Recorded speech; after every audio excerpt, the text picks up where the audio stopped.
Un nouveau jeu de réalité virtuelle, Night Defense, offre une énorme récompense pour avoir conquis son mode cauchemar infernal. Le prix est un montant stupéfiant de 10 milliards de wons, assez pour changer la vie de n'importe qui. Pour un jeune homme, cet argent représente plus que de la richesse. Bien qu'il soit entouré de livres, il se sent totalement piégé par sa situation. Il pense que gagner le jeu est sa seule chance de s'échapper enfin. Pendant ce temps, les médias célèbrent le succès politique de Myouysu, un député apparemment parfait. Les projecteurs des médias se tournent rapidement vers son fils, le louant comme un élève brillant. Ce fils, Im Ji-hoon, est publiquement salué comme un héritier parfait de la réputation de son père. Son histoire et sa photo deviennent un sujet tendance consulté par beaucoup sur leur téléphone. À l'école, cependant, Ji-hoon est visiblement dépassé par l'attention non désirée de ses camarades de classe. Une camarade de classe populaire prend Ji-hoon à part, suggérant qu'ils aient une conversation privée. D'autres élèves regardent avec envie les deux élèves modèles quitter la salle de classe ensemble, mais leur conversation privée prend une tournure abrupte dans une ruelle isolée et sale. La jeune fille amicale est soudainement avec un groupe de délinquants qui lui réclament quelque chose. Un Ji-hoon inquiet lui rappelle qu'il lui a déjà prêté une somme d'argent importante la semaine dernière. L'un des brutes l'attrape, menaçant de le dénoncer pour avoir créé un site web illégal. Le brute souligne ensuite que sa petite amie est également complice pour avoir utilisé le site. Il suggère en se moquant qu'ils se rendent tous ensemble à la police. Le visage de Ji-hoon se vide de toute couleur lorsqu'il réalise qui a vraiment le plus à perdre du scandale. La réponse apparaît à l'écran, la carrière politique parfaite de son père incorruptible. La jeune fille se penche près de lui, ses douces paroles étant une menace à peine voilée. Elle lui fait porter le chapeau en affirmant qu'il est son seul espoir. Plus tard dans la nuit, un Ji-hoon vaincu se tient tendu devant le bureau de son père. D'une main tremblante, il saisit la poignée de la porte, redoutant la confrontation. Il entre dans la pièce, sa frustration se transformant en une furie silencieuse. Mais sa colère se transforme instantanément en peur en voyant qui est à l'intérieur. Son père, le député Im, le surplombe avec un regard froid et déçu. L'homme politique lui rappelle froidement que les élections approchent à grands pas.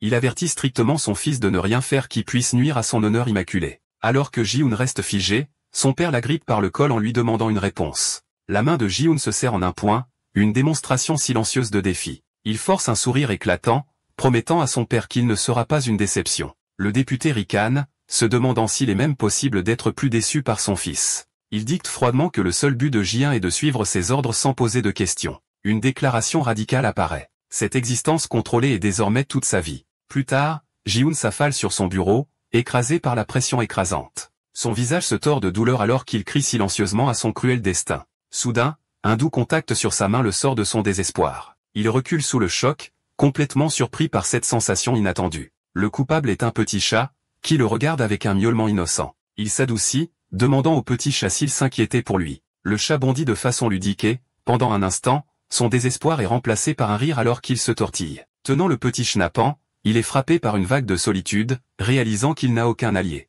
Il serre le chat contre lui, son seul ami dans un monde qui s'est retourné contre lui. L'histoire revient au premier jeune homme qui regarde attentivement le jeu Night Defense sur son moniteur. Ses yeux brillent de concentration, ayant finalement conquis 99 vagues avec une seule restante. Mais au moment où la victoire est à sa portée, un écran rouge vif annonce sa défaite. Les mots Game Over clignotent à plusieurs reprises, se moquant de son échec à la dernière épreuve. Il fixe l'écran avec une incrédulité totale, incapable de comprendre ce qui vient de mal tourner. Vérifiant frénétiquement son téléphone, il se rend compte après des centaines de tentatives que le jeu semble conçu pour être imbattable. Un streamer populaire explose de frustration, reflétant l'indignation de toute la communauté des joueurs. De retour dans sa chambre, J fixe le même jeu, son visage étant un masque de froide fureur. Le jeu est sorti depuis un an, d'innombrables joueurs ont réussi à franchir 99 vagues. Pourtant, malgré leurs efforts, pas une seule personne n'a jamais conquis la 100e vague finale. Mais Ji-hoon, avec son charruru qui le regarde, refuse d'accepter la défaite. Il considère ce jeu impossible comme le seul chemin vers la liberté pour lui et son ami à fourrure. Son espoir réside dans un objet légendaire de rang S, le cœur de Rizeldrake, maintenant entièrement amélioré à son potentiel maximum.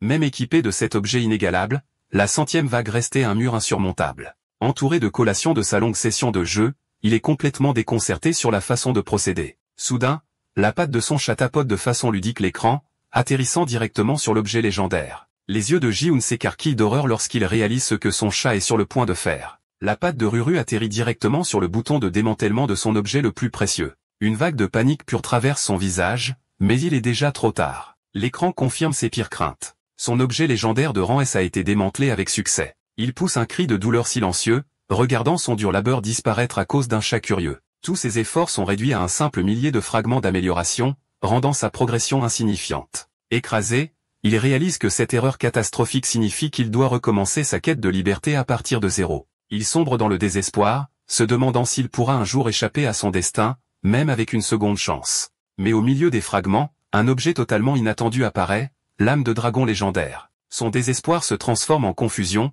sachant que le démantèlement d'un objet ne devrait jamais produire une récompense aussi rare. Il fixe l'âme de dragon, un objet qui ne devrait pas exister à partir d'un simple démantèlement. Une réalisation choquante se fait jour en lui, reliant l'objet impossible à la vague imbattable. Avant même qu'il ne puisse le traiter, la mystérieuse âme de dragon est automatiquement consommée par le jeu. Son choc se transforme en un éclair de perspicacité brillante alors que la solution se met enfin en place. Un message confirme sa théorie. Il vient de découvrir le secret pour conquérir la 100e vague. Avec un espoir renouvelé, son doigt plane au-dessus du bouton pour recommencer tout le défi. L'histoire avance, montrant Ji-hoon de retour dans la réalité banale de sa salle de classe de lycée. Il assiste au cours, mais son esprit est clairement loin, planifiant son prochain coup dans le jeu. De retour dans sa chambre, il consacre chaque instant de libre à son objectif avec son chat perché sur sa tête. Même en marchant dans la ville, ses yeux sont rivés sur son téléphone, complètement absorbé par sa quête. Après d'innombrables heures de grain, Ji-hoon est de retour à son bureau, prêt pour le défi final. Une fois de plus, l'écran clignote avec son succès, ayant franchi les 99 vagues. Il se souvient du secret qu'il a découvert, sacrifiant son meilleur objet pour obtenir l'âme de dragon cachée. Son expression est celle d'une concentration intense, confiant que sa nouvelle stratégie fonctionnera. Grâce à ses nouvelles connaissances, il appuie sur Start, lançant la 100e vague légendaire. La bataille finale commence, opposant son chevalier solitaire à un boss colossal et à sa légion de morts-vivants. Tapant furieusement, il consacre toute son attention au mouvement de son personnage, priant pour que son plan fonctionne. Un éclair d'énergie brillant engloutit l'écran alors que son chevalier lance une attaque dévastatrice. L'écran tremble sous l'impact, signalant le point culminant de la vague incroyablement difficile. Ses yeux brûlent d'une détermination féroce, totalement convaincu qu'il finira par conquérir le jeu. Le mot « victoire » s'affiche en lettres flamboyantes sur l'écran. Il a finalement fait l'impossible. Il se lève d'un bond, fou de joie, son cri de triomphe résonnant dans la pièce silencieuse. Mais sa célébration est interrompue par son père, qui se tient menaçant dans l'embrasure de la porte avec un club de golf.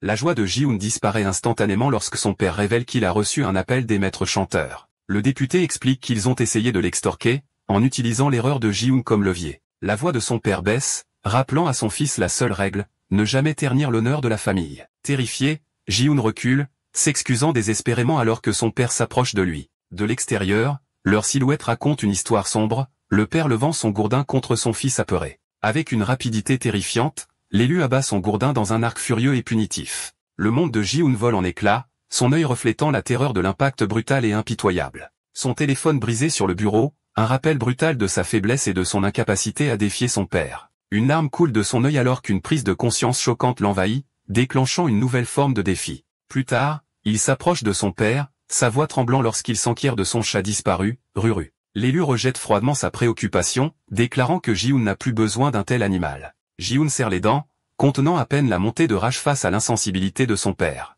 Remarquant son air de rébellion, son père interroge d'un ton menaçant l'expression de défi de son fils. La panique et la fureur le submergent alors qu'il exige désespérément de savoir où est Ruru. Son père marque une pause, tirant sa réponse cruelle avec un calme sinistre. Il porte ensuite le coup final, disant à Ji-hoon que le chat est maintenant avec sa mère décédée. L'expression de Ji-hoon se brise en une expression d'horreur pure et absolue face à cet aveu monstrueux. Les paroles cruelles de son père du passé résonnent dans son esprit, promettant des récompenses pour une obéissance absolue. Il se souvient de l'avertissement glaçant de ne plus jamais être une déception. Le souvenir de la voix froide et sans émotion de son père le remplit d'effroi. Une déclaration tordue de croyance n'était qu'un autre outil de contrôle. De retour dans le présent, le désespoir de Ji-hoon se transforme finalement en haine pure et inflexible. En regardant le club de golf jeté, il réalise qu'il ne peut plus vivre cette vie. Dans son moment de défaite totale, un message du système le déclare premier conquérant de la défense des chevaliers. La victoire lui semble dénuée de sens alors qu'il s'effondre, convaincu qu'il n'a plus aucune raison de vivre, mais son téléphone brisé s'illumine soudainement, affichant une mystérieuse invitation. Une poussée d'énergie impossible éclate devant sa fenêtre, l'invitant dans un autre monde. Un pilier de lumière descend des cieux, frappant un grand château dans un monde nouveau et inconnu. À l'intérieur, Ji-hoon se matérialise devant des gardes stupéfaits, salués comme celui qui les sauvera tous. Il se retrouve à genoux dans une grande salle entourée de chevaliers qui le reconnaissent comme leur héros légendaire. Les gens du peuple éclatent en applaudissements, leurs visages remplis d'un espoir désespéré pour le sauveur qui est enfin arrivé. Mais Ji-hoon ne ressent rien, un vide étrange là où ses larmes et son désespoir devraient être. Il réalise avec une clarté glaçante que ses émotions ont été complètement effacées. Une imposante silhouette barbue en tenue royale s'éclaircit la gorge, exigeant son attention. Le roi sur le trône demande formellement s'il est le chevalier prophétisé destiné à sauver leur royaume. Ji-hoon regarde le roi, une lueur de reconnaissance traversant son visage étrangement calme. Il se souvient instantanément du roi pixelisé du jeu, réalisant qu'il a été entraîné dans le monde de la défense des chevaliers. L'imposant monarque se présente comme Baelish Jordia III, souverain du royaume de Jordia.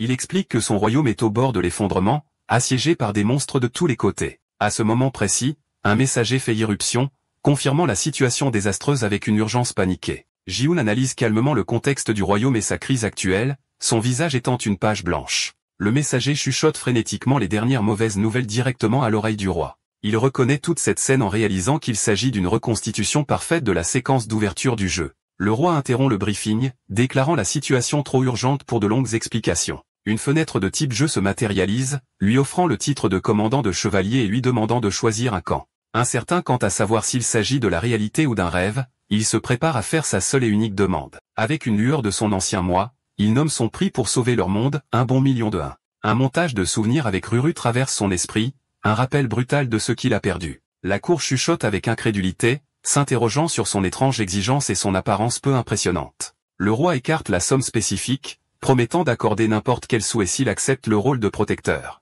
L'expression de Ji-hoon reste stoïque alors qu'il analyse la promesse illimitée du roi. Ses yeux s'écarquillent légèrement, la promesse du roi de tout attisant une lueur d'émotion en lui. Le ton autoritaire du roi est étrangement familier, exigeant une simple obéissance. L'exigence d'obéissance du roi brise son calme, déclenchant un souvenir traumatique vivide. Il est ramené à un souvenir des yeux menaçants de son père, promettant des récompenses pour la soumission. Le souvenir s'intensifie, rappelant la poigne suffocante de son père et ses vaines promesses d'accorder ses désirs. Une larme s'échappe de son œil, les paroles du roi rouvrant une blessure qu'il pensait avoir laissée derrière lui. Le visage du roi fusionne avec celui de son père, leur promesse manipulatrice de croyances ne faisant qu'un. Ji-hoon explose dans un accès de rage, refusant catégoriquement d'être un pion plus longtemps. Le roi observe ce défi inattendu, son expression se durcissant. Il réalise que partout où il va, les gens ne le voient que pour son titre et ce qu'ils peuvent gagner. Des souvenirs de ses camarades de classe et de leur trahison lui traversent l'esprit. Il voit le sourire dominateur de son père, comprenant que même sa propre famille l'utilisait pour ses ambitions.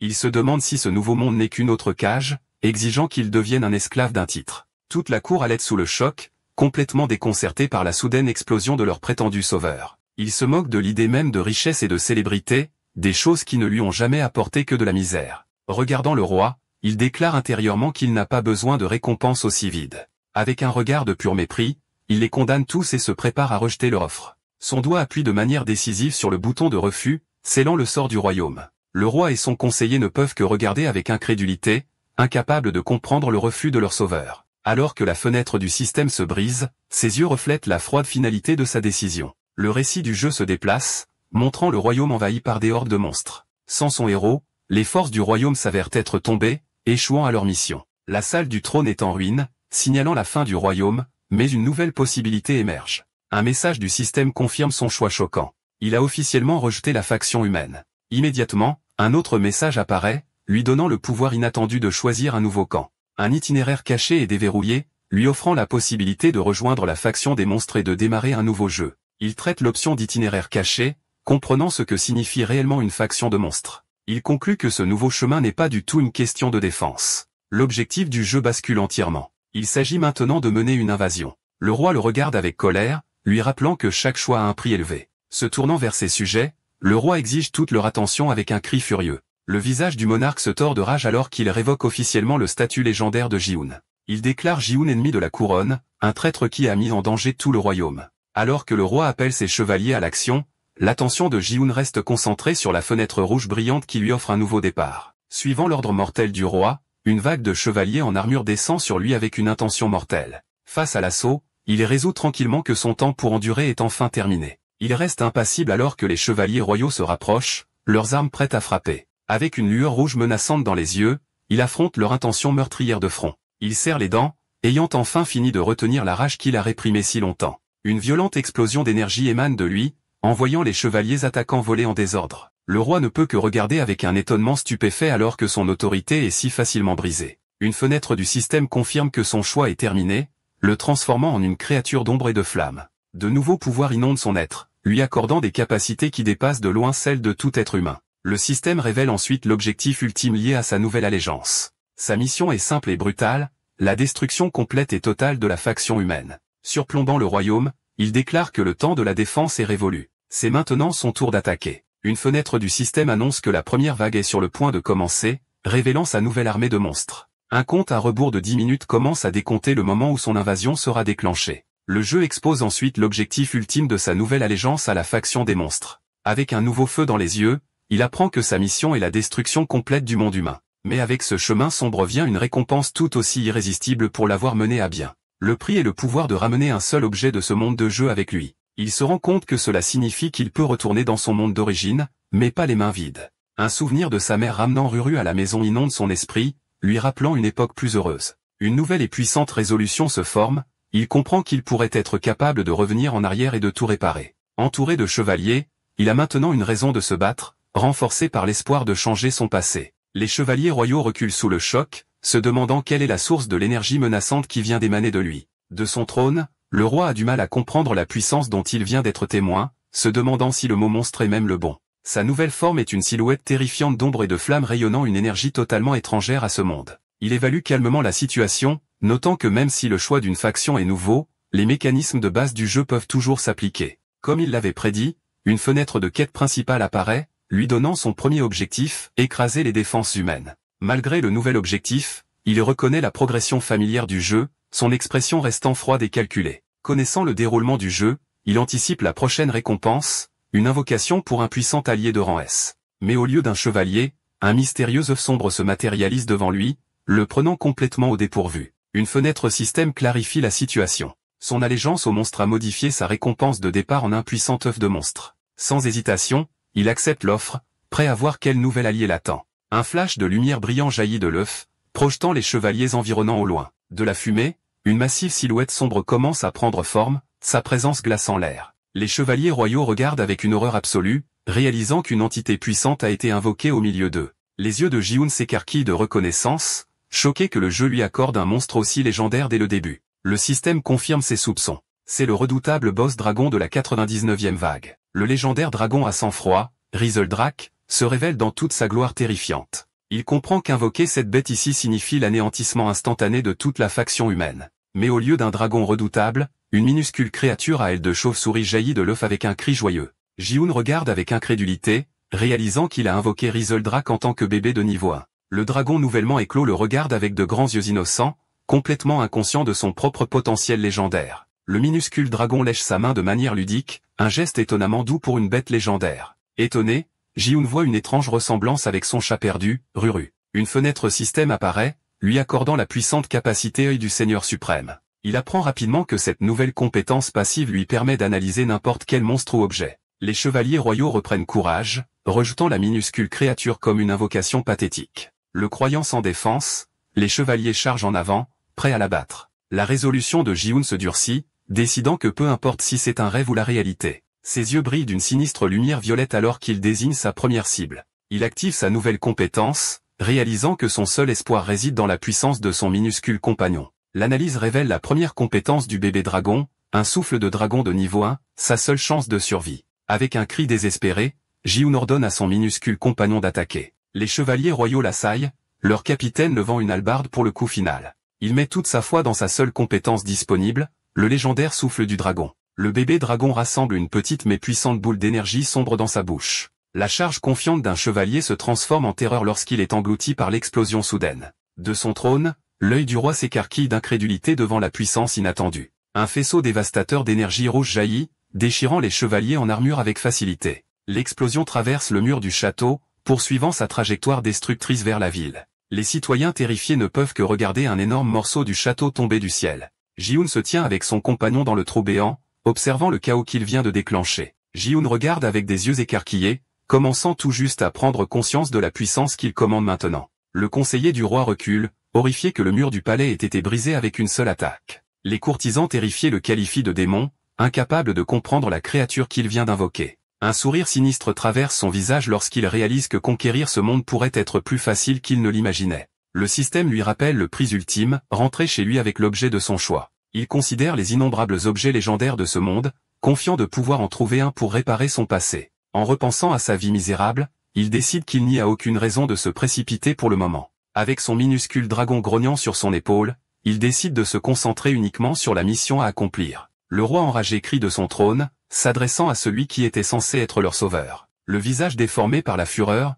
le monarque se prépare à prononcer une grave proclamation. Avec son dragon compagnon grognant, il jure de provoquer leur destruction pour réclamer sa récompense ultime. Bien en contrebas, la ville continue son chemin, ignorant le chaos qui éclate du palais royal. Une chevalière blonde sent la perturbation, son visage empreint d'inquiétude pour le palais. Elle serre les dents, espérant désespérément pouvoir revenir à temps. La chevalière sprint dans les couloirs, ses cris urgents résonnant alors qu'elle se précipite aux côtés du roi. De retour dans la salle du trône, Ji-hoon demande calmement à son minuscule dragon de préparer une autre attaque dévastatrice. Le conseiller du roi panique, ordonnant aux gardes restants de former un mur de boucliers multicouches. Ji-hoon se moque de leurs efforts futiles, sachant que leurs boucliers ne peuvent pas arrêter une explosion qui a traversé la pierre solide. Enveloppé d'énergie sombre, il pointe un doigt, se fixant sur sa seule et unique cible. Son objectif est clair, le roi qui est assis sur son trône se préparant à l'inévitable. Alors qu'il est sur le point de frapper, un puissant chevalier fait irruption à travers les portes, annonçant son arrivée. Le chevalier rallie les gardes restants qui maintiennent leur mur de boucliers pour protéger le trône. L'expression de Ji-hoon se durcit, décidant de libérer à nouveau la même puissance dévastatrice. Il ordonne à son minuscule dragon de tirer, et ses yeux brillent d'une sinistre énergie sombre. Mais au lieu d'une explosion, le dragon laisse échapper une bouffée de fumée pathétique, sa puissance semblant épuisée. Le chevalier nouvellement arrivé soupire de soulagement, croyant que le roi est enfin en sécurité face à la menace. Le conseiller du roi est déconcerté par l'arrêt soudain, incapable de comprendre pourquoi l'attaque a échoué. Ji-hoon remarque les cernes sous les yeux de son compagnon, réalisant une mécanique de jeu cruciale. Une fenêtre système confirme sa théorie. La puissante compétence souffle de dragon a complètement drainé les PM du dragon. Sans se décourager, il se dit que si les compétences spéciales sont épuisées, une simple attaque de base pourrait suffire. Il ordonne une autre attaque, mais son minuscule compagnon ne peut produire qu'un filet de fumée. Ji-hoon serre les dents en réalisant qu'il n'a pas d'autre choix que d'attendre le temps de recharge de la compétence. Une imposante silhouette en armure s'avance, l'appelant à rendre des comptes pour avoir menacé le roi. Il se tourne pour faire face au nouveau challenger, son expression se durcissant d'inquiétude. Le système de classement du jeu clignote à l'écran, détaillant les niveaux de puissance d'apprenti à chevalier d'élite. Ce nouveau guerrier est identifié comme l'un des 12 chevaliers légendaires du zodiaque de rang S. Le nom du chevalier est révélé, Arès, un puissant guerrier au regard déterminé. Arès se dresse comme le plus grand protecteur du royaume, vérifiant immédiatement la sécurité du roi. Le visage de Ji-hoon pâlit alors qu'il comprend la gravité de devoir affronter un adversaire aussi puissant. Les lignes de bataille étant tracées, le roi donne l'ordre final d'éliminer l'envahisseur du palais. Arès accepte l'ordre, son bâton de feu flamboyant alors qu'il se prépare au combat. Ji-hoon panique, réalisant qu'il fait face à un chevalier de rang S sans aucun moyen de se défendre. Ses yeux s'écarquillent d'horreur lorsqu'il reconnaît Arès, l'un des 12 chevaliers légendaires du zodiaque. Le chevalier lève son bâton se préparant à libérer une compétence dévastatrice de zone d'effet. Il abat son arme, libérant une vague cataclysmique de feu à travers la salle du trône. Un énorme mur de flammes jaillit, piégeant Ji-hoon et son compagnon dans un brasier, mais le choc de Ji-hoon se transforme en confusion alors qu'il regarde l'attaque se dérouler. L'explosion de feu ne le vise pas,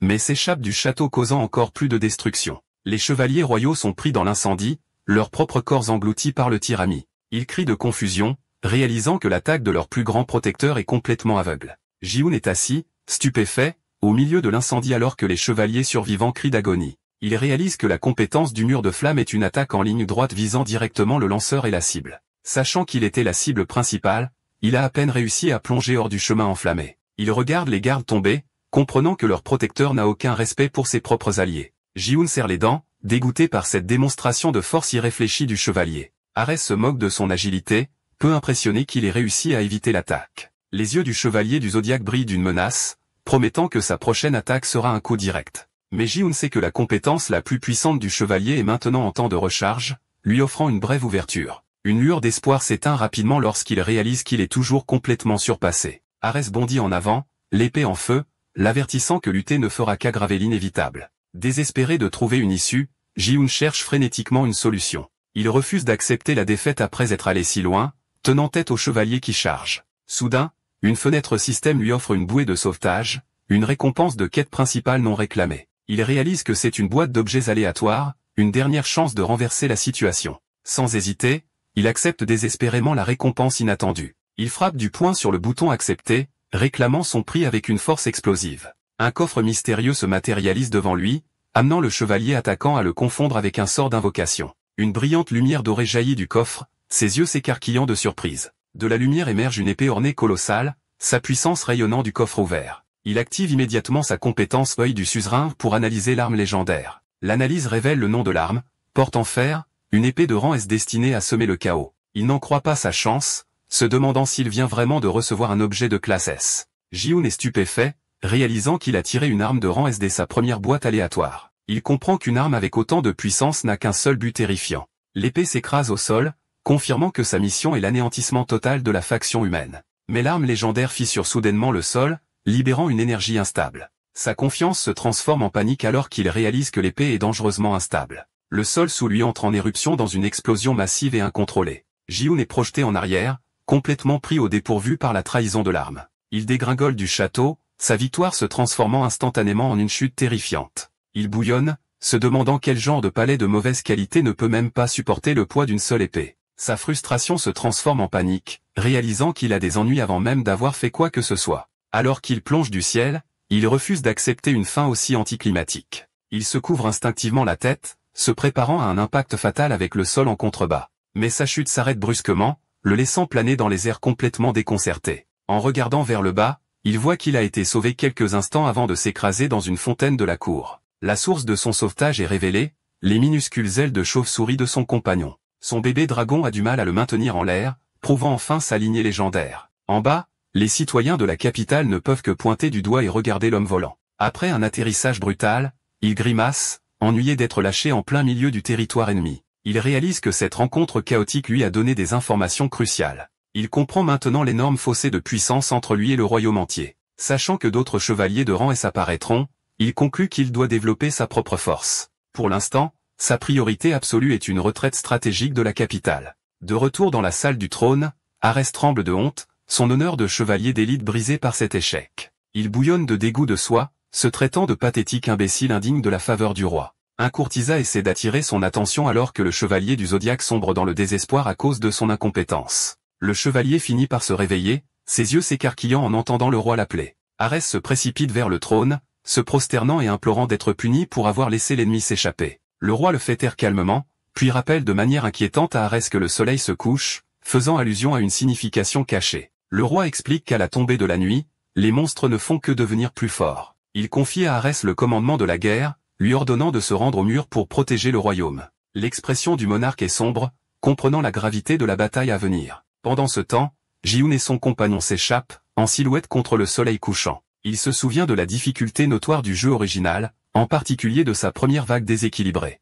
La vague initiale de gobelins sauvages était un tueur de progression notoire pour la plupart des joueurs. Sans un puissant chevalier à zone d'effet, ce premier défi était presque impossible à surmonter. Il réalise qu'avec le chevalier de rang SRS à la défense, les murs résisteront facilement à la première attaque. Ji-hoon s'estime chanceux, sachant qu'un chevalier de type assassin l'aurait achevé instantanément. Ses pensées stratégiques sont interrompues lorsqu'il réalise que son minuscule dragon perd de l'altitude au-dessus de la ville. Il encourage désespérément son compagnon épuisé, sachant qu'ils ne sont qu'à quelques instants de s'échapper de la capitale. Mais leur vol faiblit, les envoyant plonger directement vers les murs extérieurs de la ville. Son visage se tord de panique alors qu'il réalise qu'ils sont sur le point de faire un atterrissage très difficile. Sans avoir le temps de réagir, il se précipite directement vers une solide tour de pierre. Il percute le côté du bâtiment, s'écrasant dans une ruelle poussiéreuse en contrebas. Il se relève, surpris d'être complètement indemne après un impact aussi brutal. En examinant ses mains, il réalise que son corps a été amélioré, beaucoup plus fort que celui d'un humain normal.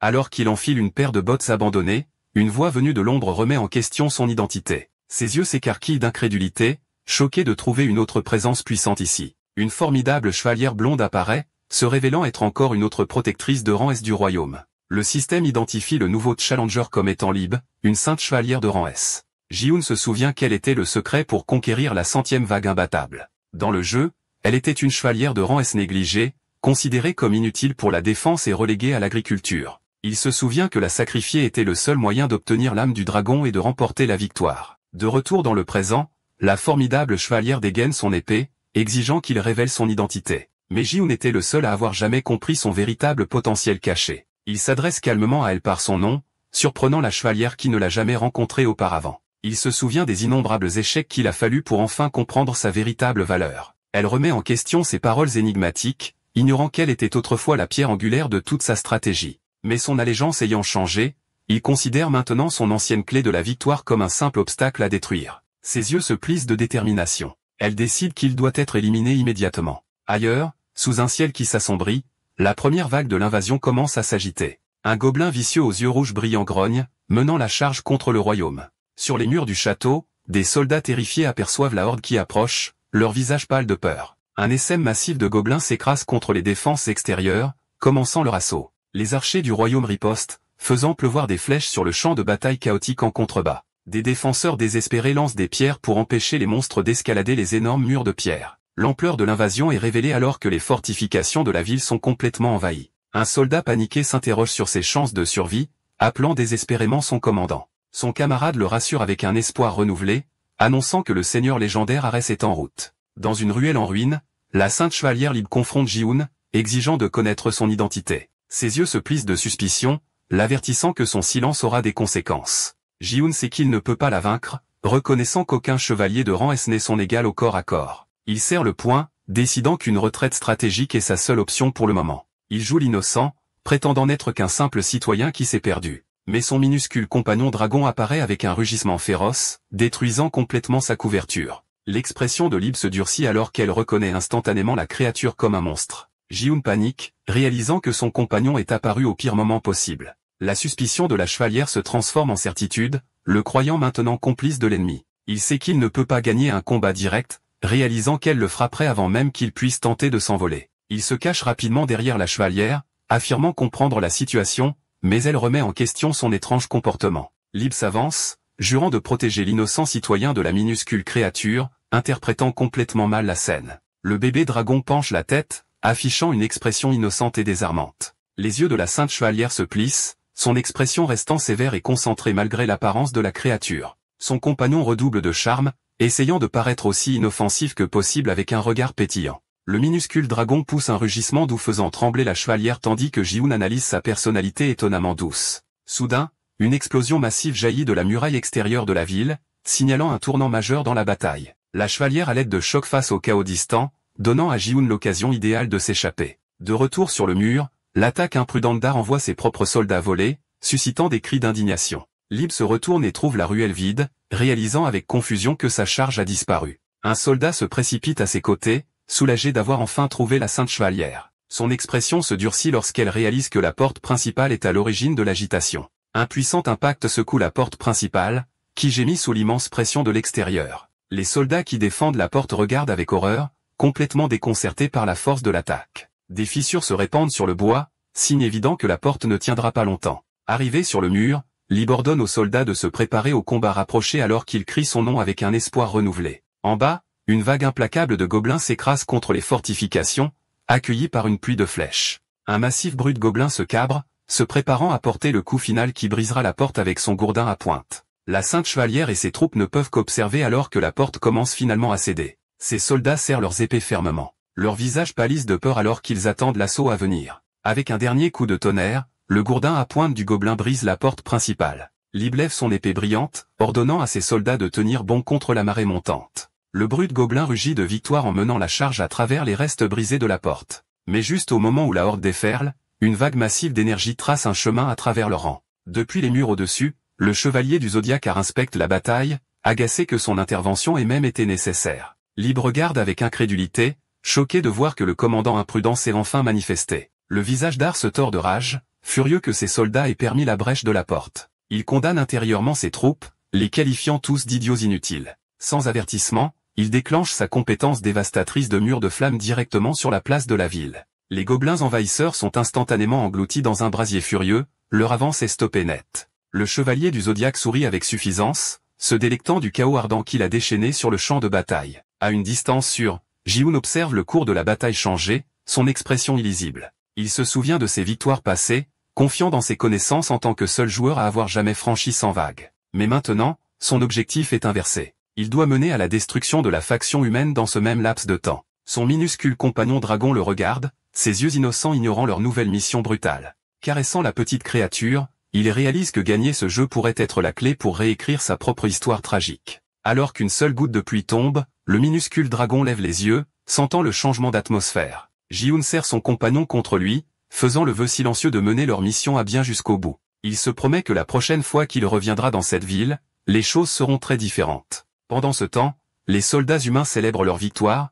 complètement inconscients du véritable ennemi qui vient de s'échapper. La Sainte Chevalière jure que leur prochaine rencontre sera leur dernière. Ils s'aventurent dans une forêt sombre, ignorant l'ombre monstrueuse qui l'observe. Regardant en arrière, il réfléchit au chemin parcouru depuis la capitale humaine. Il arrive à l'entrée étrange du territoire de la faction monstre. Il réalise que cet itinéraire caché est un tout nouveau jeu auquel il n'a jamais joué auparavant. Il se souvient de ses innombrables réinitialisations, lui donnant une connaissance parfaite des défenses du royaume. Mais maintenant, toutes ces anciennes stratégies sont inutiles. Il repart de zéro en territoire ennemi. Debout au bord d'une falaise, il se souvient soudain d'un détail crucial qu'il a négligé. Il tourne son attention vers son minuscule compagnon dragon, Rizeldrak. Mais le petit dragon s'éloigne de lui, son estomac gargouillant bruyamment. Ses yeux s'écarquillent lorsqu'il réalise que son dragon légendaire a besoin de manger comme n'importe quelle autre créature. La faim du petit dragon le conduit à une colonie de minuscules fourmis, qu'il observe avec une intense curiosité. Les fourmis laissent tomber leurs cailloux sous le choc, surprises par l'apparition soudaine de l'énorme prédateur. L'une des fourmis se fige dans une terreur absolue, transpirant abondamment à la vue du minuscule dragon. Ji-hoon regarde la scène se dérouler, amusé par le fait que l'attention prédatrice de son dragon lui rappelle celle d'un chat. Il s'assoit pour élaborer une stratégie, se demandant comment procéder maintenant qu'il se trouve en territoire inconnu. Comme il l'avait prédit, une nouvelle fenêtre de quête se matérialise, lui offrant son prochain objectif. Le système lui demande d'établir une faction de monstres, promettant une compétence aléatoire en récompense. Il réfléchit au défi, se demandant s'il est censé recruter personnellement des monstres à sa cause. Ses pensées se tournent vers les monstres les plus faibles du début du jeu, anticipant l'arrivée imminente des gobelins. Il s'interroge sur le manque de monstres, se demandant comment il est censé recruter une armée à laquelle il ne peut même pas parler. Soudain, une ombre sombre et floue traverse le sous-bois, se déplaçant à une vitesse incroyable. Ji-hoon se retourne brusquement, ses sangs surlant alors que la menace invisible se rapproche de lui. Un tentacule sombre s'abat avec une intention mortelle, le faisant chanceler en arrière sous le choc. Ses yeux s'écarquillent de terreur alors que l'appendice monstrueux se précipite directement vers son visage. Le tentacule l'attrape, le soulevant sans effort dans les airs alors qu'il lutte contre son emprise. Il est violemment projeté au sol, l'impact soulevant un nuage de poussière et de débris. Hébété et blessé, il plisse les yeux vers son attaquant, se préparant au coup de grâce inévitable. Mais juste au moment où l'attaque est sur le point de l'achever, une main mystérieuse l'intercepte, arrêtant la sonnette. Ses yeux se tournent sur le côté, son choc se transformant en une incrédulité totale lorsqu'il reconnaît son sauveur inattendu. Il a du mal à identifier son sauveur, ne reconnaissant que ses longs cheveux blancs. Son sauveteur se révèle être une femme bête féroce avec des griffes acérées et des yeux bleus perçants. Ji-hoon regarde avec confusion, identifiant à tort la puissante guerrière comme un lapin. Une marque de colère apparaît sur sa tête, visiblement offensée par son mauvais choix de mots. Elle se met furieusement devant lui en insistant sur le fait qu'elle est un renard tandis qu'il essaie de clarifier son commentaire. La bête continue sa tirade, pointant ses oreilles pendant qu'il essaie calmement d'identifier son espèce. Il se frotte pensivement le menton, analysant ses traits alors qu'elle se tient là avec un reniflement impatient. Un regard de réalisation soudaine traverse son visage alors qu'il relie enfin les points. Il l'identifie correctement comme un renard arctique, ce qui lui vaut une réaction subtile mais satisfaite. Soudain, il est entouré de 3 copies identiques d'elle, le laissant complètement décontenancé. La bête le regarde avec suspicion, notant que bien qu'il ait l'air humain, il sent le monstre. Ji-hoon est déconcerté, se demandant ce qu'elle veut dire par son étrange observation. Une fenêtre système apparaît soudainement, annonçant l'activation permanente de 2 nouvelles compétences passives. Il apprend qu'il a acquis la capacité de communiquer avec les monstres et d'attirer instinctivement leur faveur. Ji-hoon a un moment de clarté, mais la renarde pense juste qu'il marmonne à nouveau tout seul. Elle pointe un doigt accusateur, sa patience finissant par craquer alors qu'elle exige de connaître son identité. La bête se met juste devant lui, son expression furieuse alors qu'elle insiste pour obtenir une réponse. Il est déconcerté par son agressivité, se demandant pourquoi sa compétence de monstre sympathique ne fonctionne pas. Ji-hoon réalise avec inquiétude que sa capacité à attirer l'attention positive a complètement échoué. Soudain, le tentacule sombre qui l'a attaqué est violemment intercepté et détruit. Un trio d'humains à l'air sinistre émerge de la forêt, l'un d'eux tenant joyeusement un fouet. Ji-hoon réalise qu'il existe d'autres factions humaines dans ce monde, se demandant s'il s'agit de bandits. Le visage de la renarde se tord de colère, maintenant certaine que Ji-hoon n'est qu'un autre chasseur humain. Blessé et piégé, elle l'accuse d'avoir posé le piège qu'il a attrapé. Elle le regarde avec une intensité furieuse, exigeant de savoir pourquoi il les poursuit. Il essaie de désamorcer la situation, insistant sur le fait qu'il y a eu un terrible malentendu. Le chef des bandits remet la corde, visiblement peu impressionné par les tentatives de Ji-hoon de s'en sortir par la parole. La corde est soudainement tirée, signalant la fin de leur conversation. Ji-hoon regarde avec horreur alors que la renarde est violemment tirée dans les airs par sa jambe. Le bandit musclé tire sur la corde avec un sourire brutal, traînant sa captive vers eux. La guerrière bête se débat avec acharnement contre ses liens, sa jambe prise au piège dans la corde du chasseur. Ji-hoon regarde la scène brutale se dérouler, son expression mêlant choc et impuissance. Alors qu'elle est tirée plus près, le bandit musclé lui assène un coup violent, déterminé à briser son esprit. La brute ricane avec une satisfaction cruelle,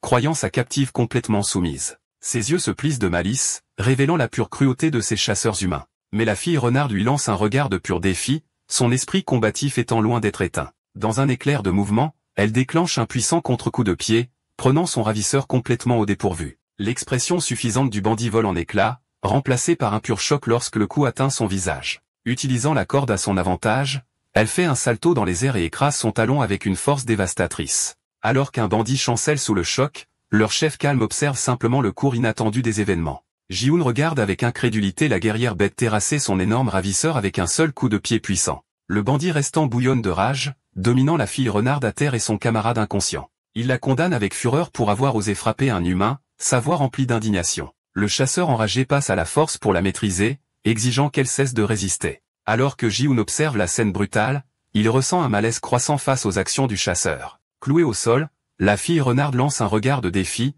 refusant de se soumettre à ses ravisseurs humains. Ji-hoon serre le poing, déconcerté par sa propre colère grandissante face au sort d'un monstre. Le chef des bandits s'approche calmement de Ji-hoon, vérifiant s'il n'a pas été blessé après l'échauffourée. Il met en garde Ji-hoon contre les dangers de la forêt, notant la présence d'autres hommes bêtes dans la région. L'attitude amicale du chef change lorsqu'il demande avec insistance pourquoi Ji-hoon traverse seul un endroit aussi dangereux. Le chasseur domine la fille renarde à terre, agacé qu'elle n'ait pas été maîtrisée. Il lève sa massue avec rage, prêt à frapper à nouveau la captive rebelle. Les yeux de Ji-hoon se plissent, une dangereuse lumière violette reflétant sa colère grandissante. Le chef des bandits dit calmement à son subordonné de s'arrêter, l'avertissant qu'il va trop loin. Le subordonné se fige en plein élan, présentant des excuses confuses pour avoir perdu le contrôle. Ji-hoon pousse un soupir de soulagement alors que le chef remarque nonchalamment la nature intense de ces hommes.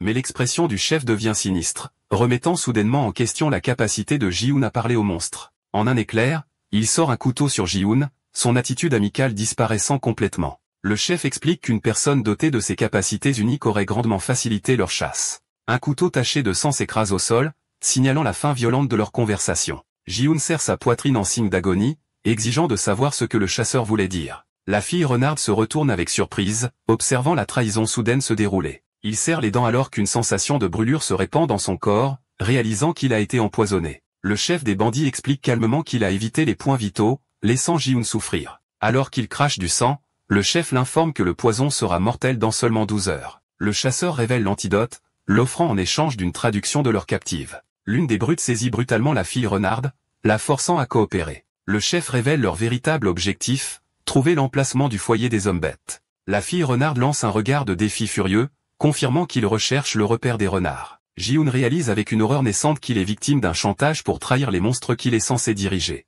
Loin de la confrontation, son minuscule compagnon dragon est assis seul, inconscient du drame qui se déroule. Ji-hoon répète les mots du chasseur, son esprit s'emballant pour comprendre leurs véritables intentions. Le chef expose le marché, trahir les hommes bêtes et recevoir l'antidote ou mourir du poison. Serrant sa blessure, Ji-hoon exige de savoir pourquoi ils sont si désespérés de trouver le village. La fille renarde captive le supplie de ne pas coopérer, l'avertissant que cela signifierait la fin de son peuple. Dans un acte de défi désespéré, elle ouvre la bouche se préparant à une action fatale. Les yeux de Ji-hoon s'écarquillent d'horreur lorsqu'il réalise qu'elle a l'intention de mettre fin à sa propre vie pour protéger ses secrets. La brute lui serre la mâchoire avec force, empêchant son dernier acte désespéré. Il la regarde avec stupéfaction, comprenant jusqu'où elle irait juste pour protéger sa maison. Le chasseur se moque de sa résistance farouche, resserrant son emprise sur la guerrière rebelle. Le chasseur se plaint que leurs captifs ne survivent jamais assez longtemps pour être utiles. Cela rend leur objectif de trouver le repère caché des renards complètement impossible. Il recourt à la violence, frappant la guerrière captive pour briser sa volonté. Malgré le traitement brutal, l'esprit rebelle de la fille renarde reste intact. Le chef note froidement sa résistance, concluant que les hommes bêtes n'ont pas peur de la mort. Il ordonne à ses hommes de monter la garde, craignant que d'autres de son espèce ne soient à proximité. Ji-hoon réalise que les hommes bêtes sont loin d'être de simples animaux, possédant un sens aigu du danger. Le chef présente son ultimatum, traduire pour eux et les conduire au repère. Son expression s'assombrit alors qu'il exige de savoir quelles choses ils sont si désespérés de trouver. Le chasseur révèle qu'ils sont en mission de récupération, promettant de l'épargner ainsi que la captive s'il les aide à le trouver. L'ultimatum du chasseur déclenche un souvenir douloureux, rappelant à Ji-hoon un regard familier. Il se souvient d'une fille de son passé, son visage affichant un masque de fausse sincérité alors qu'elle promettait de rembourser une dette. Il se souvient de la piqûre de ses mensonges, mais une sombre réalisation lui apparaît de son passé. Son histoire lui a appris que les motivations des gens n'ont pas d'importance tant qu'il obtient ce dont il a besoin. Il n'était qu'un outil, protégé des brutes uniquement parce qu'il était une source d'argent commode. La leçon était brutale et claire. Sa survie a toujours dépendu de son utilité pour les autres. De retour dans le présent, serrant sa blessure empoisonnée, il applique cette logique froide à sa crise actuelle. Il reprend sa détermination refusant de laisser son histoire se terminer dans cette forêt désolée. Se tournant vers la bête captive, il relaie à contre-cœur la demande du chasseur d'être conduit à son village. La tête de la fille renarde s'affaisse en signe de défaite alors qu'il essaie de la convaincre que la coopération est le seul moyen d'assurer leur survie. Les bandits sont stupéfaits, réalisant que leur chef soupçonnait à juste titre la capacité de Ji-hoon à communiquer avec les monstres. La fille renarde admet qu'il se sent différent des autres humains, révélant que son village abrite plus de 100 hommes bêtes. Elle lève les yeux avec une lueur d'espoir se demandant si elle peut vraiment faire confiance à ses paroles. Ensanglanté et acculé, Ji-hoon transpire sous l'immense pression de la négociation de la vie ou de la mort. Il fait une déclaration choquante, insistant sur le fait qu'il n'est pas aligné sur la faction humaine. Serrant sa blessure empoisonnée, il tente de construire une alliance en dépeignant les chasseurs comme les véritables méchants. Ses yeux s'écarquillent de conviction alors qu'il s'engage pleinement dans sa dangereuse tromperie. Alors que le chasseur brandit l'antidote, Rizel apparaît soudainement sur sa tête, ses yeux brillants de rage.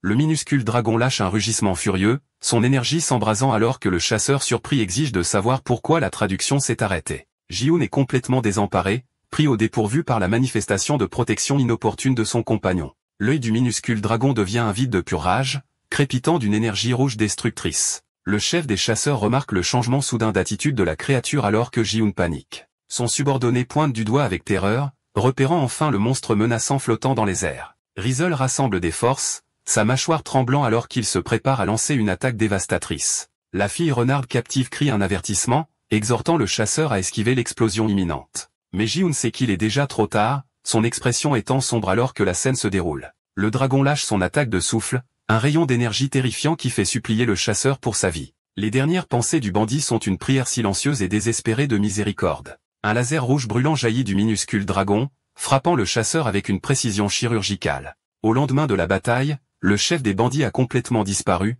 laissant ses camarades stupéfaits derrière lui. Ji-hoon regarde avec un choc total, du sang coulant de sa bouche alors qu'il est témoin de l'anéantissement instantané. Les deux bandits restants sont figés de terreur, leur visage pâle d'incrédulité face à la disparition de leur chef. Son minuscule dragon lâche un dernier rugissement épuisé, son corps tremblant de la force même de sa propre attaque. Ji-hoon serre les dents, réalisant que la compétence la plus puissante de son compagnon est maintenant en long temps de recharge. Le sol où se tenait le chasseur est maintenant une zone de terre brûlée, de la fumée s'élevant de l'impact. Le bandit musclé transpire abondamment, terrifié par la puissance brute qui aurait facilement pu le tuer. Son camarade tremble, serrant son arme alors qu'il déplore sa propre vie non accomplie. Enragé, le chasseur tourne sa fureur vers le minuscule dragon, balançant son arme avec une intention mortelle. Les yeux de Ji-hoon s'écarquillent de panique, réalisant que son compagnon épuisé est maintenant la cible. Le minuscule dragon est projeté dans les airs, incapable d'esquiver la contre-attaque rapide et brutale. Rizzo est étourdi au sol, complètement neutralisé par le coup brutal. Le chasseur furieux regarde la terre brûlée, enragé que la minuscule créature ait osé l'attaquer. Son subordonné suggère de capturer le monstre rare, voyant un profit potentiel dans leur étrange découverte. Mais Ji-hoon rejette froidement l'idée, son expression illisible alors qu'il fait un choix difficile. Le chasseur décide de s'occuper de Ji-hoon personnellement, ordonnant à ses hommes de garder les captifs. Il se moque du dragon abattu, furieux qu'un simple monstre ose défier un humain. Ji-hoon serre les dents, réalisant que sa survie dépend une fois de plus de sa capacité unique à communiquer. Un souvenir douloureux refait surface, lui rappelant une époque où il a été forcé de prouver sa valeur aux autres. Il se souvient de son passé, une histoire amère de survie en étant utile à ceux qui étaient plus puissants que lui.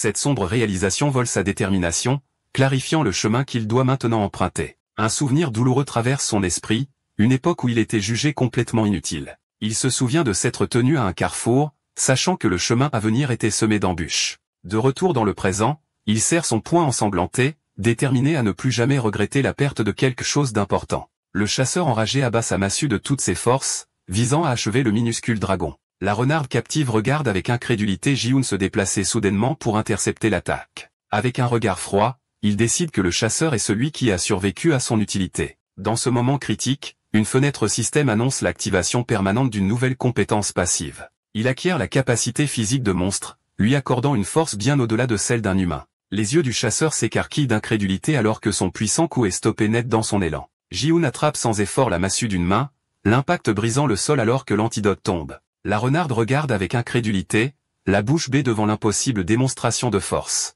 Ses subordonnés restants sont figés de terreur, transpirant alors qu'ils réalisent que la situation s'est complètement inversée. Avec un dernier mouvement brutal, Ji-hoon envoie le chasseur s'écraser au sol, le laissant inconscient. Il se tient au-dessus de son ennemi vaincu, son expression froide et sa main tachée, maintenant la force dominante dans la clairière. Le dernier chasseur panique et s'enfuit dans la forêt, laissant derrière lui la bouteille d'antidote brisée. La femme bête le regarde partir, confuse par la façon dont il peut bouger si puissamment après avoir été mortellement empoisonné. Son expression passe du choc à une intense curiosité, réalisant qu'il ne ressemble à aucun humain qu'elle ait jamais rencontré. Sa préoccupation immédiate se tourne vers son compagnon blessé, s'agenouillant pour ramasser doucement le minuscule dragon. Il serre Rizel contre lui, accablé par la culpabilité que la petite créature ait été blessée en le protégeant. Malgré ses blessures, le minuscule dragon le caresse affectueusement, sa loyauté inébranlable. Il regarde son compagnon, se souvenant d'un ami fidèle de son passé. Il se souvient de son chat, une source constante de force et de réconfort dans sa vie solitaire.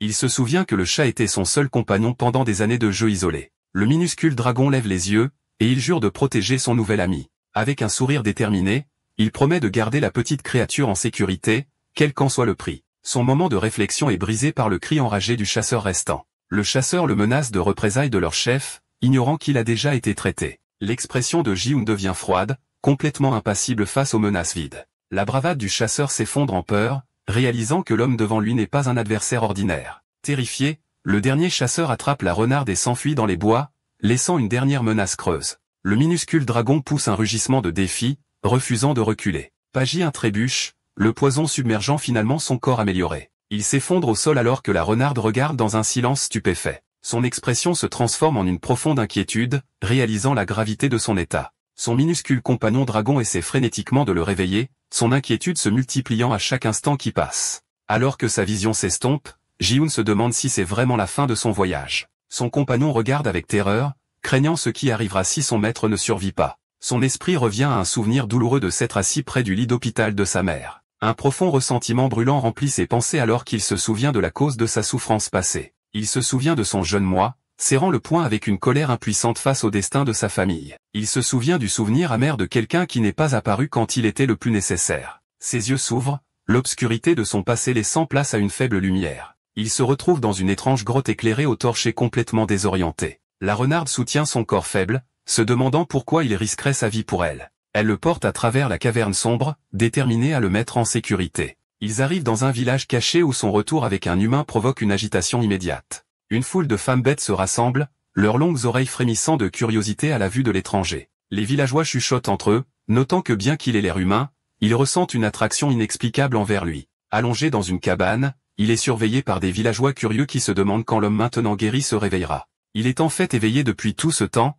mais il est trop troublé par son public pour bouger un muscle. La renarde demande aux villageois curieux de donner à leurs invités un peu d'espace pour respirer. Derrière une porte, une voix remet en question l'histoire d'un humain sauvant l'un des leurs. Il reconnaît la voix, un éclair de conscience traversant son visage. La renarde l'appelle, sachant qu'il a fait semblant de dormir tout ce temps. Elle explique que bien qu'il ait l'air humain, il n'a pas l'odeur qu'ils associent à eux. Ce trait unique fait de lui une anomalie, brouillant les frontières de son identité à leurs yeux. Il examine ses mains, réalisant soudainement que le poison mortel a complètement disparu de son système. Elle révèle avec désinvolture que le village avait un antidote, à sa grande surprise. Son expression devient sérieuse alors qu'une pensée troublante lui traverse l'esprit. Il se souvient de son défi désespéré, réalisant qu'elle n'aurait jamais conduit les chasseurs chez elle, même pour le sauver. Il se souvient d'elle montrant ses crocs, prête à faire le sacrifice ultime pour protéger ses secrets. Ji-hoon se demande pourquoi elle le sauverait alors qu'elle était si disposée à mettre fin à sa propre vie quelques instants auparavant. Elle se détourne en expliquant que c'est parce que bien qu'il soit humain, il n'a pas l'odeur menaçante qu'ils associent à son espèce,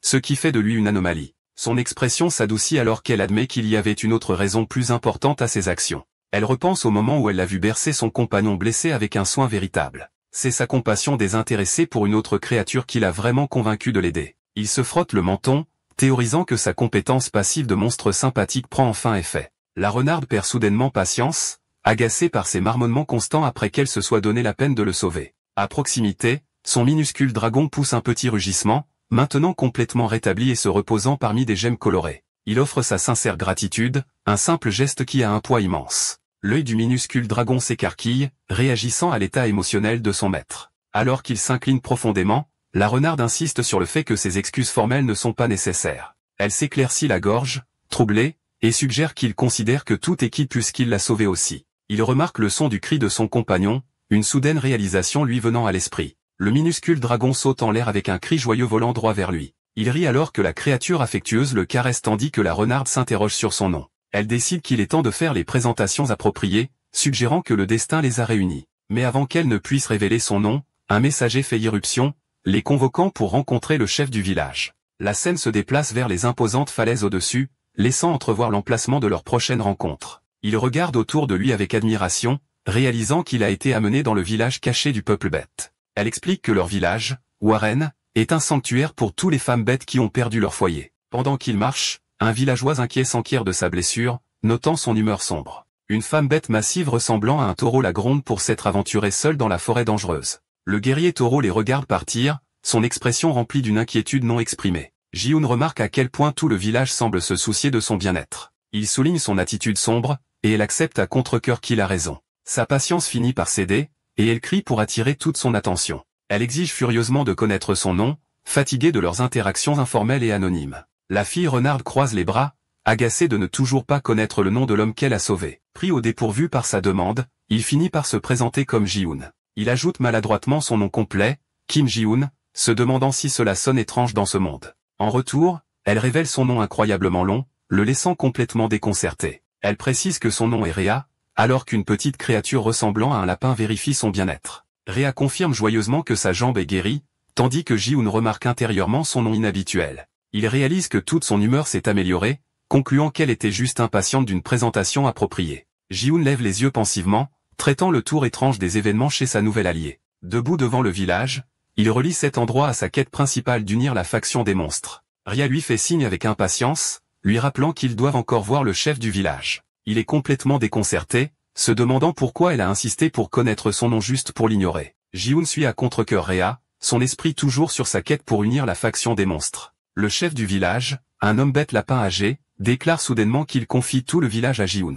Ji-hoon et Rhea sont tous deux sans voix, complètement abasourdis par la décision soudaine du chef. Rhea appelle désespérément le chef, essayant de l'arrêter alors qu'il commence à s'éloigner. Le chef explique calmement qu'il est trop vieux pour le travail, tandis que Rhea soutient avec fureur que Ji-hoon est un parfait inconnu. Elle souligne l'absurdité de sa décision, mais le chef l'ignore, son esprit étant déjà fait. Alors que le chef s'éloigne au loin, Rhea crie qu'elle n'acceptera jamais son choix. Ji-hoon regarde la scène dramatique se dérouler, son expression devenant sérieuse alors qu'il traite la situation. La scène revient ensuite en arrière, révélant la conversation qui a mené à ce moment. Le chef explique qu'il a souvent des rêves prophétiques, et qu'ils n'ont jamais manqué de devenir réalité. Le rêve prophétique du chef révèle que Ji-hoon seul est destiné à sauver leur village d'un destin de feu. Cette prophétie s'aligne parfaitement avec sa quête principale d'unir les monstres et de construire une nouvelle faction. Il relie les points, se demandant comment les paroles du chef se rattachent à sa mission. Une sombre réalisation se fait jour en lui. Le village est en danger imminent. Il se souvient de la mission du chef bandit de récupérer un objet perdu,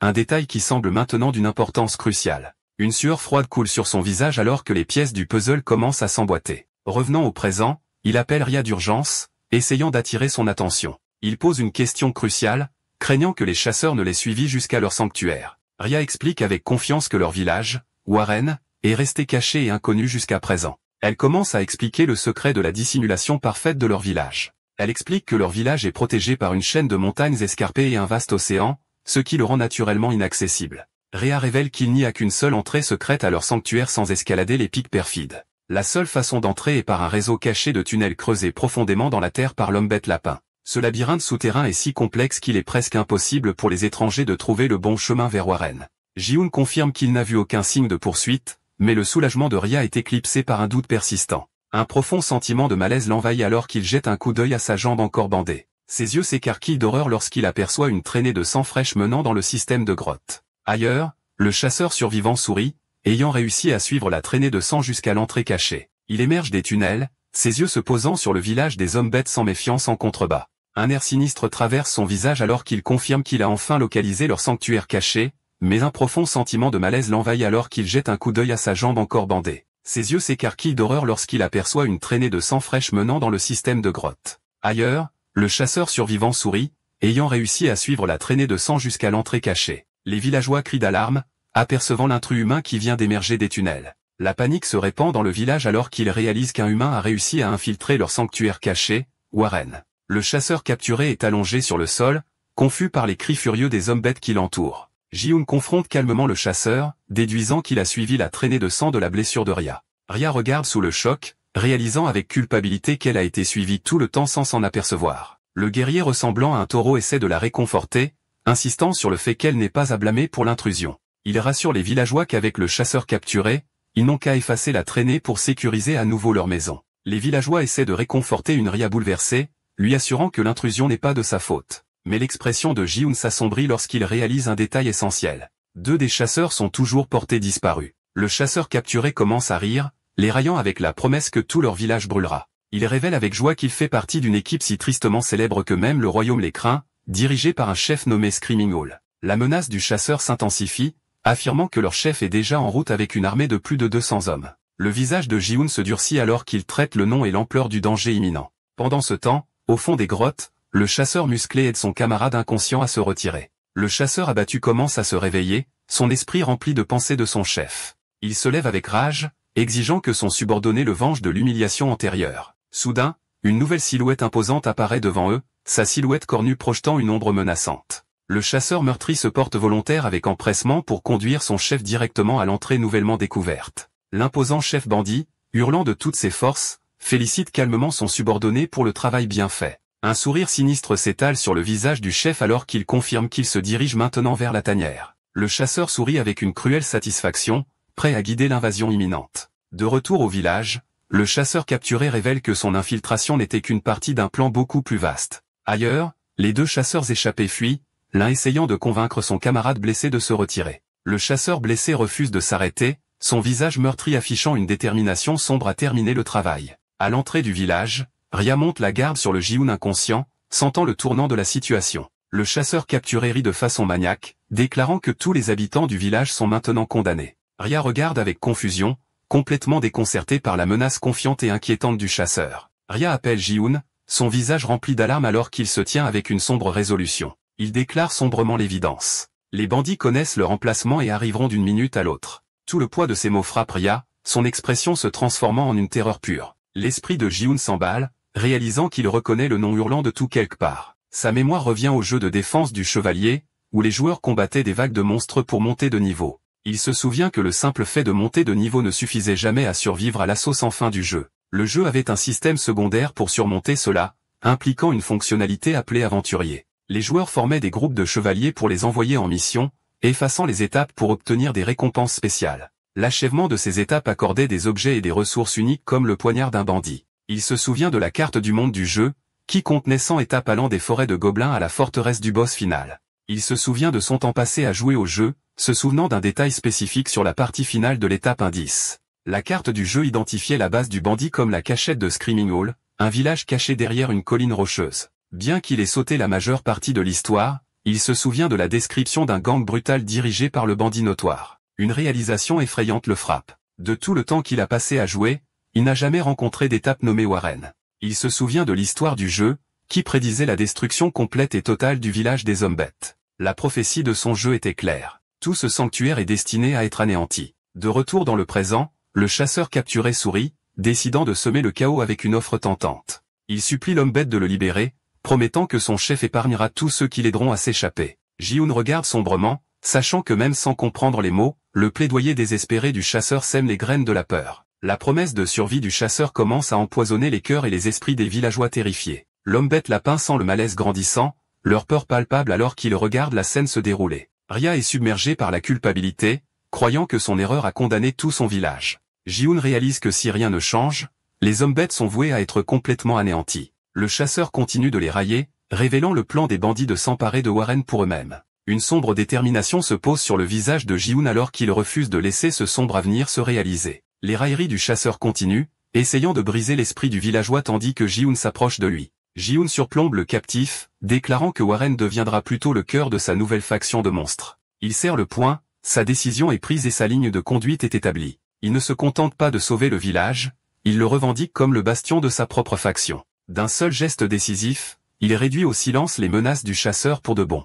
La vie du chasseur se termine dans un flou de choc et de finalité. Le guerrier taureau se met à transpirer froidement, complètement abasourdi par le revirement soudain de situation. Les villageois lapins reculent avec une terreur absolue, leur visage figé dans un halètement collectif. Ria se couvre la bouche sous le choc, les yeux grands ouverts fixés sur l'homme qui vient de prendre une vie. Il se tient au-dessus du chasseur tombé, sa posture indiquant qu'il en a assez des paroles vides. Avec un regard de détermination sombre, il annonce que leur seule option est de se battre. Inspiré par sa détermination, Ria durcit son expression, jurant de protéger leur maison. Mais une autre voix rejette immédiatement leur résolution, qualifiant l'idée d'un combat d'impossible. Le guerrier taureau s'avance, les exhortant à faire face à la réalité de leur situation. Il révèle la sombre vérité du village. C'est un sanctuaire pour les faibles rempli de non-combattants. Le guerrier taureau se moque de leur chance désespérée tandis que Ria lance un appel désespéré à la sagesse du chef. Le chef rassemble tout le village, se préparant à faire une annonce formelle et choquante. Il déclare alors officiellement le stupéfait Ji-hoon comme le nouveau chef de Warren. Au même moment, le bruit de pas en marche signale l'approche implacable des bandits. Le célèbre chef bandit, Hall, est guidé par son subordonné directement à l'entrée du village. Le chef examine le sanctuaire caché et déclare son intention de s'en emparer pour son gang. Avec un sourire cruel, il rallie ses hommes, prêts à revendiquer leur nouvelle base d'opération. L'armée massive de bandits charge en avant, une vague de violence prête à s'écraser sur le village. De retour à Warren, le guerrier taureau évalue sombrement leurs chances, estimant la force ennemie à 200 hommes. Il révèle ensuite que leur propre force de combat est pitoyablement petite, composée de seulement 3 hommes bêtes taureaux. Il continue le décompte, ajoutant 2 hommes bêtes cerfs à l'air anxieux à leur maigre force. Ensuite, il souligne 5 hommes bêtes moutons qui serrent nerveusement le poing. La guerrière finale est Ria elle-même, se tenant résolument comme la dernière des non-combattantes taureaux. Le guerrier taureau termine son décompte, révélant un total de 112 combattants, y compris les hommes bêtes lapins. Ji-hoon calcule sombrement qu'ils font face à une force ennemie presque 2 fois plus importante que la leur, mais il sait par expérience qu'il ne s'agit pas d'un simple jeu de chiffres. La puissance individuelle est le véritable facteur décisif. Il se souvient de la force surprenante de Ria, qui a abattu un bandit d'un seul coup décisif. Ji-hoon suppose que même si elle a été dépassée, son niveau de puissance est clairement significatif. Une soudaine prise de conscience l'envahit alors qu'il reconsidère l'affirmation selon laquelle ces hommes bêtes ne se sont jamais battus. Il théorise qu'ils pourraient avoir un pouvoir caché, une transformation qui pourrait même compenser les chances. Il serre le poing, espérant que si les autres sont aussi forts que Ria, il pourrait avoir une chance. Pour confirmer sa théorie, il s'approche du guerrier taureau, Tar, pour lui demander comment la force de Ria se classe parmi les villageois. Tar considère attentivement la question pendant que Ji-hoon attend avec un espoir anticipé. Alors que Tar commence à répondre, Ria interagit de manière ludique avec le minuscule dragon en arrière-plan. L'optimisme de Ji-hoon s'effondre lorsque Tar révèle que Ria est, en fait, la guerrière la plus forte de tout le village. Le guerrier taureau continue d'expliquer que même si tous les autres villageois l'attaquaient en même temps, Ria sortirait toujours vainqueur incontesté, un fait qui laisse Ji-hoon stupéfait. Son expression s'assombrit lorsqu'il réalise la vérité dévastatrice derrière les paroles de Tar. La sombre conclusion le frappe. Si Ria est la plus forte, alors le reste de leurs combattants sont complètement surpassés. D'accord, c'est la fin de l'histoire. Merci d'avoir regardé. À la prochaine.